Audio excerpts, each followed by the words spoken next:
Pandai-pandailah kita mensyukuri nikmat Allah. Jangan sampai jarang duduk di majelis ilmu. Ini salah satu ciri orang bersyukur, ya. Yang kedua, kata Imam Al-Ghazali, kalau dia punya nikmat, nikmatnya digunakan untuk ibadah dan mendekatkan diri kepada Allah. Dikasih sehat afiat, dia gunakan buat ngaji, sholat, sedekah, melakukan kebaikan, bakti sosial, bantu orang sekitar, fisiknya sehat. Allah kasih nikmat harta banyak, dia sedekah, bantu orang. Dia beli sesuatu yang manfaat, dia pakai pakaian terbaik ketika hendak sholat. Apa kata Allah dalam Al-Quran? Khudhu zinatakum inda kulli masjid. Pakailah pakaian terbaikmu ketika hendak sholat memasuki masjid. Banyak orang ketemu manusia lainnya, dia gunakan pakaian semahal dan sebaik mungkin, tapi dia lupa kalau ingin bertemu Allah, dia tidak persiapkan pakaiannya yang paling baik. Allah bilang yang paling baik, paling bersih, bukan paling mahal. Ada ibu-ibu berangkat tarawih sama sholat Idul Fitri pakai mukena harganya 5 juta. Loh, kenapa mahal sekali, Bu? Iya, mahalnya karena payetnya banyak, bahannya dari sutra, warnanya pelangi, merah, kuning, hijau, dan lain sebagainya. Hati-hati, yang Allah suruh bukan siapa yang paling mewah, tapi yang paling baik menutup aurat kita. Maka jangan lagi kalau sholat pakai mukena yang compang-camping. Ada orang kalau sholat mukenanya gantinya 4 bulan sekali. Kadang sudah sampai bintik-bintik, wow, mukena itu, padahal kita bertemu dengan siapa dalam sholat? Kalau ketemu sama wali kota, bupati, gubernur, pakai pakaian paling mahal, kita lupa bertemu Allah harus lebih baik daripada bertemu dengan manusia. Jadi gunakan nikmat yang Allah berikan untuk beribadah dan melakukan amal soleh. Ya, ibu-ibu sekalian, dan terakhir, bagaimana sih? Karena inti hidup itu kan semua akan sesuai Quran dan Sunnah kalau kita pandai bersyukur.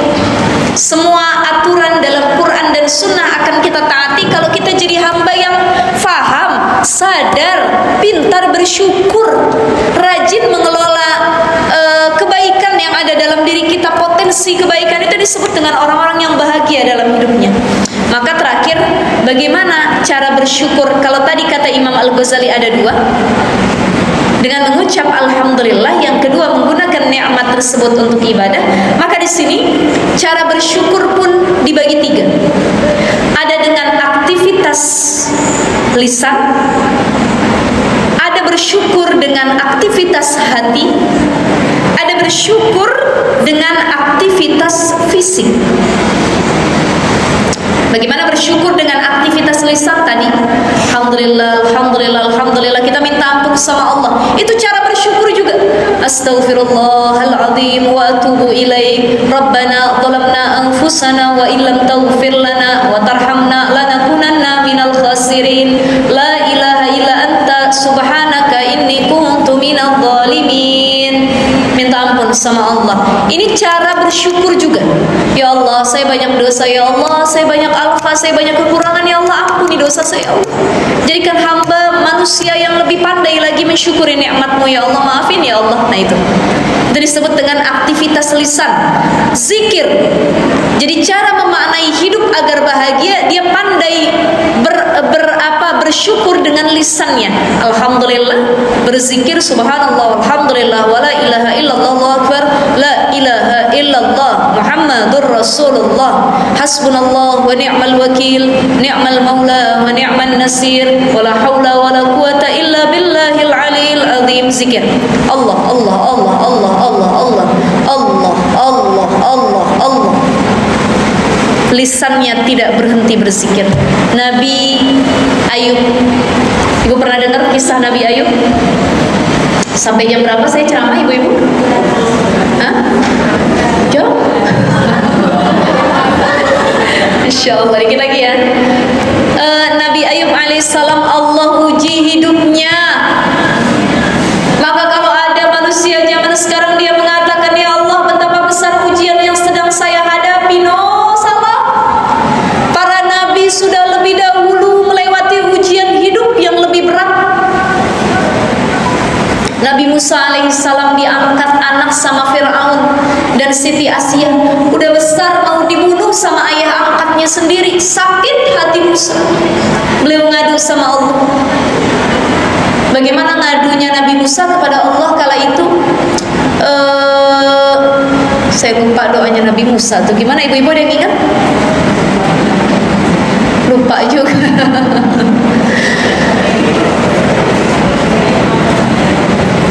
Wa ilaikal mushtaka wa antal musta'an, gimana awalannya tuh? Wa ilaikal mushtaka wa antal musta'an wa la haula wa la quwata illa billahil aliyil azim. Beliau ngadu sama Allah, ya Allah, tempatku berkeluh kesah tuh cuma Engkau ya Allah. Itu beratnya hidup Musa kala itu. Baru lahir mau dibunuh sama Fir'aun. Udah diangkat anak sama Fir'aun, mau dibunuh juga padahal anak angkatnya. Ada lagi Nabi Muhammad yang selama hidupnya juga penuh dengan derita. Sebelum beliau lahir ayahnya wafat. Baru usia 5 tahun ibunya wafat. Baru menginjak usia berapa belas tahun kakeknya, pamannya wafat semua ya Allah. Ditinggal orang-orang tercinta. Sudah besar beliau berdakwah, diboikot sana sini, dilempari batu sama penduduk Taif. Nabi udah melewati ujian yang lebih berat. Ya kita mah tinggal nikmatin aja. Betul ya Bu ya? Nabi Ayub diuji oleh Allah 18 tahun, tapi beliau nggak pernah marah sama Allah. 18 tahun Allah uji. Istrinya meninggalkan, hartanya habis, anak-anaknya wafat, ternaknya mati, semua ladangnya terbakar habis, harta dan kenikmatan duniawi nggak ada yang tersisa. Sampai cuma satu istri yang ikut sama beliau, Siti Rahmah. Dalam riwayat katanya namanya Siti Rahmah istrinya, yang tetap dampingin beliau dalam keadaan susah. Habis badannya Nabi Ayub kena penyakit kusta, tinggal kelihatan tulang-tulang doang, dimakanin belatung, diusir dari kampungnya. Saking jijinya masyarakat setempat, diusir, menyendiri Nabi Ayub alaihissalam. Beliau tetap berdoa, ngangkat tangan sama Allah, tetap husnuzon. Banyak dari kita baru diuji dikit sama Allah, kita udah suuzon, ya Allah, Engkau gak sayang kepadaku ya Allah. Banyak sekali ujian yang Engkau berikan ya Allah. Ya Allah, kenapa aku selalu diuji dan diuji ya Allah. Ibu, semuanya harus kita pahami, ujian yang Allah berikan itu bukti cinta Allah kepada kita. Ujian yang Allah berikan, Allah pengen tahu seberapa besar rasa tergantung kita kepada Allah. Makanya dikasih ujian, imannya tetap stabil nggak kata Allah, tetap nyembah aku nggak, tetap bergantung kepada aku nggak. Jangan-jangan dia nyembah aku kalau dikasih nikmat doang, dicabut nikmatnya dia nggak bersyukur lagi, nggak mau nyembah aku lagi. Nabi Ayub tetap ngangkat tangannya setiap waktu salat, ya Allah, ampuni dosaku ya Allah. Ya Allah, aku tetap berhusnuzon kepadamu dengan segala ujian yang Kau berikan kepadamu ya Allah. Silahkan ya Allah, ambil semuanya yang aku miliki, aku ridha ya Allah. Aku ikhlas kata Nabi Ayub, tapi tolong jangan Engkau ambil dua hal ya Allah dalam diri saya ini. Apa itu? Lisan dan hati. Jangan ya Allah kalau seluruh tubuh saya dimakan oleh binatang belatung, saya ikhlas redha. Tapi dua yang jangan dimakan ya Allah, lisan dan hati. Lisan saya tempat berzikir menyebut namamu, hati saya tempat mengingat kepadamu ya Allah. Tuh, sesusah-susah ujiannya Nabi Ayub, beliau masih ngangkat tangan, beliau masih syukur.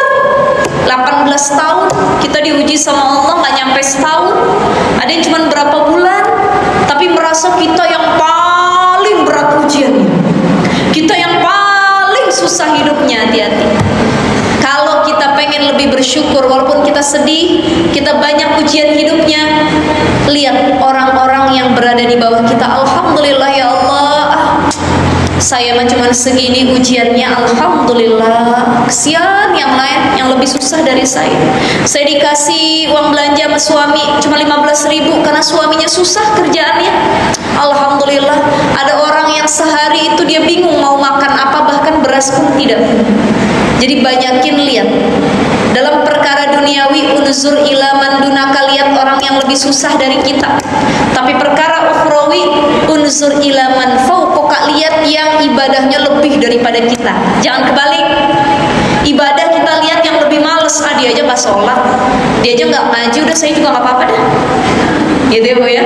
Tapi kalau masalah dunia, dia lebih cantik dari saya, dia lebih kaya dari saya, akhirnya nggak pernah bersyukur. Ada tetangga beli kompor, kita yang kepanasan tiap hari. Oh, gerahnya katanya. Ada tetangga masang AC, kita yang tidurnya menggigil. Kenapa ibu, mama? Aduh, ibu menggigil nih Pak. Kenapa ya? Itu tetangga masang AC. Padahal yang masang AC dia. Ya Allah ya Rahman, tetangga beli mobil baru, kita yang diangkut sama mobil ambulan. Kena setruk. Allahu Akbar. Apalagi yang dilihat tetangga sendiri, harta. Jadi jangan pernah lihat orang yang lebih di atas kita dalam perkara duniawi, tapi lihat orang yang di bawah kita dalam perkara duniawi. Masalah ukhrawi baru. Ya Allah, dia tahajudnya lebih banyak, sedekahnya lebih banyak, berbuat baiknya lebih banyak begitu. Ya ibu-ibu sekalian, jadi satu aktivitas lisan. Alhamdulillah, alhamdulillah. Zikir, baca Quran itu disebut dengan bersyukur. Ngaji, baca Quran, berzikir, memberikan mau'izatul hasanah, mengingatkan orang untuk melakukan kebaikan ini yang disebut dengan bersyukur dengan aktivitas lisan. Ada cara bersyukur yang kedua. Cara bersyukur yang kedua adalah dengan aktivitas hati, mengingat Allah. Bagaimana cara ikhlas, bersyukurnya hati, menanamkan rasa ikhlas dan ridha, wal qana'atu bil qalil. Ibu, Bu, halo. Ternyata nanti kalau begini, manusia yang paling Allah cintai adalah yang paling banyak amalnya, betul ya? Tapi difilter lagi. Yang nanti bakalan masuk surga bukan yang paling banyak amalannya, tapi yang paling ikhlas dalam beramal. Mukhlisina lahuddi dalam Al-Quran. Orang yang paling ikhlas dalam melakukan apapun, dia sedekah karena Allah, bukan manusia, bukan pengen dipuji. Dia taat sama suami, ya Allah, biarpun suaminya kadang-kadang ngeselin. Kalau bahasa Jawa ngeselin apa? Hah? Hah?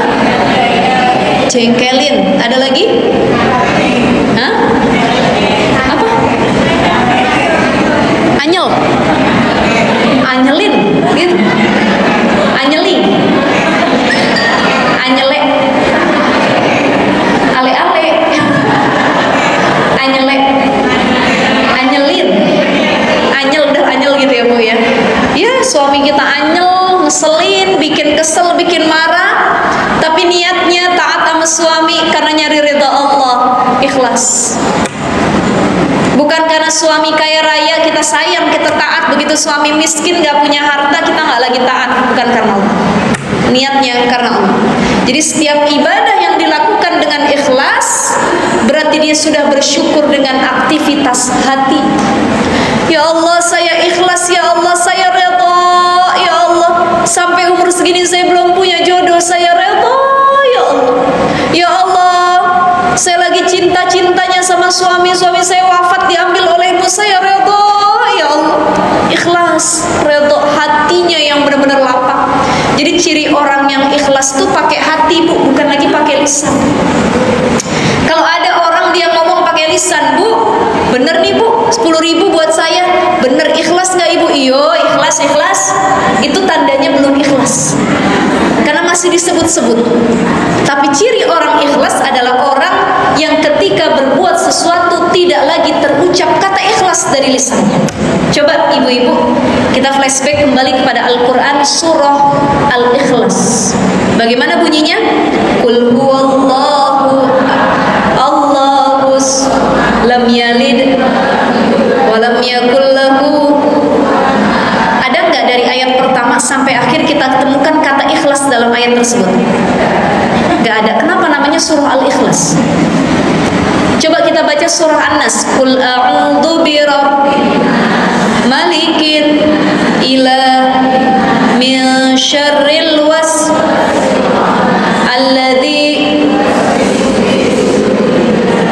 minal jin, namanya surah. Ada nggak dalam ayatnya? Ada. Al-Falaq dalam ayatnya ada. Al-Kafirun dalam ayatnya ada. Inna a'tainakal, nama surahnya Al-Kautsar. Tapi surah Al-Ikhlas nggak ada kata ikhlas dalam surah tersebut. Tapi dinamakan dengan surah Al-Ikhlas. Kenapa?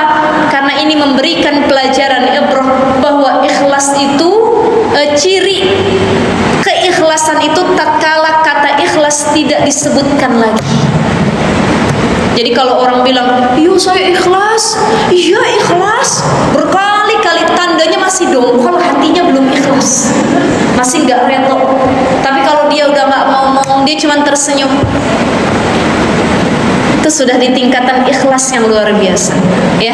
Jadi dengan aktivitas hati bersyukurnya yaitu kita menancapkan jiwa yang ridha dan ikhlas dalam menghadapi apapun, insyaallah. Terakhir, bersyukur dengan aktivitas fisik, ya, ibadahnya ditingkatkan. Kemudian menggunakan tangan kita, mata kita, lisan kita, anggota tubuh kita semuanya untuk melakukan kebaikan, itu cara bersyukur. Sholatnya nggak ditinggalin, haji umrohnya dilaksanain, puasanya didawamin, puasa Senin Kamis, puasa Ayamul Bid, puasa Daud, puasa sunnah lain-lainnya dilakuin, aktivitas fisik, ya. Maka itu yang disebut dengan bersyukur dengan jasad ataupun badan kita. Wa amma bi ni'mati rabbika fahaddis. Jadi kalau punya nikmat sering-sering disebut, boleh ibu-ibu. Tahaddus bi ni'mat namanya, bukan ajang pamer, bukan. Ya, sekarang orang main media sosial itu kembali ke hati masing-masing. Ada orang berangkat ke Mekah, dia foto depan Ka'bah, diupload, di komen sama temen-temennya, pamer katanya, sombong amat katanya, ya, mentang-mentang bisa ke Mekah, foto depan Ka'bah, bikin video dan lain sebagainya. Ya kalau yang nggak suka mah anggapnya pamer. Cuman mungkin dia ngupload itu jadi muhasabah, jadi motivasi. Ya Allah, alhamdulillah, tahaddus bi ni'mah, saya punya rizki, saya nggak mau ke negara manapun dulu kecuali Mekah dan Madinah. Nah itu, ya. Maka kembali lagi, yang lihatnya harus bersih hatinya, yang uploadnya juga harus benar niatnya. Ini kadang-kadang kan kita gara-gara ngeliat postingan orang berantem bu sama pasangan sendiri, betul nggak? Ada tetangga kita ngupload video di Facebook, gandengan sama suaminya jalan, dia berangkat ke Malioboro, ya, atau yang lagi rame sekarang ke Gunung Kidul tuh yang apa? Heha Beach tuh ya, Heha ya.